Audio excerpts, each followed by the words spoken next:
اهلا بيكم ريفيو جديد في انت الاهم. كل الناس بتبعت لنا ازاي نستثمر فلوسنا في الذهب وايه موضوع السبائك وكل حاجه، فحبينا نصور مع اسلام يحكي لكم كل.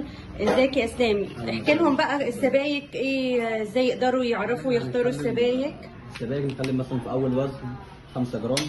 دي اول حاجه ال 5 جرام. صناعه الجرام بتاعها ب 65 جنيه، عليها كاش باك 20 جنيه.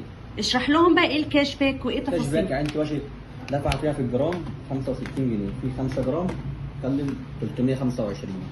325. ساعة البيع بنشوف سعر الدهب كام، بنزود عليه 20 جنيه. يعني مثلا النهارده الدهب 2720، زائد 20 جنيه في ال 5 جرام. انت كده معوضها منها 100 جنيه صناعيه، ناقص 325 ناقص ال 100، ما انت يعتبر دافعه فيها 225 جنيه مصنعيه.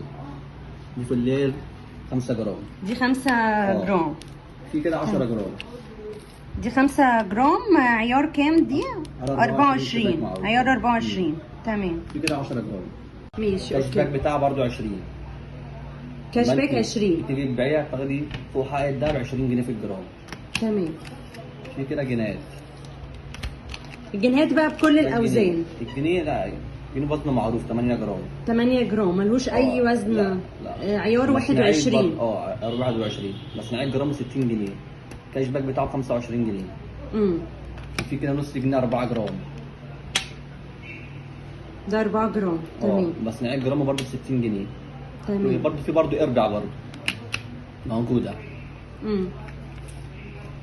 دي تكمله ليهم هي. وبرضه ان في سباك 20 جرام عشان احنا ما اتكلمناش فيهم. سباك 20، سباك الانثى اللي هي 31 جرام و10، في سباك 50 جرام، سباك 100 جرام. كل ده برضه متوفر.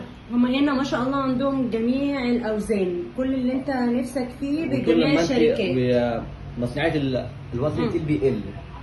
لو ايه؟ مصنعيه الوزن التقيل بيقل، يعني لو انت خدتي سبيكه 50 جرام مصنعيه جرامها ب 45 جنيه. كاش باك بتاعها 15. تمام. انت تنصحهم بايه بقى دلوقتي؟ طبعا ده انسب وقت الناس كلها تشتري. يعني الدهب بقى زايد من قيمه مثلا اسبوع، بنتكلم في حوالي 200 جنيه زياده.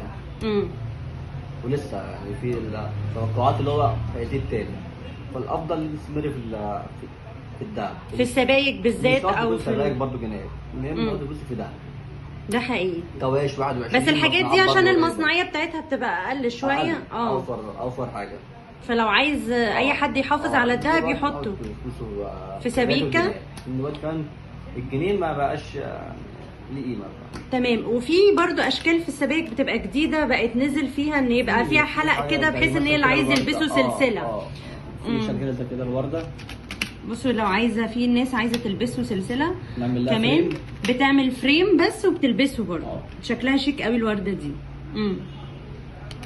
تمام. ورينا بقى في اشكال مختلفه. بصوا في قلبها كده، ورينا الاشكال بتاعتها المختلفه للي عايز ايه. اسم الشركه كده في الورده. في اشكال بقى السبيكه نعمل لها برضه فريم.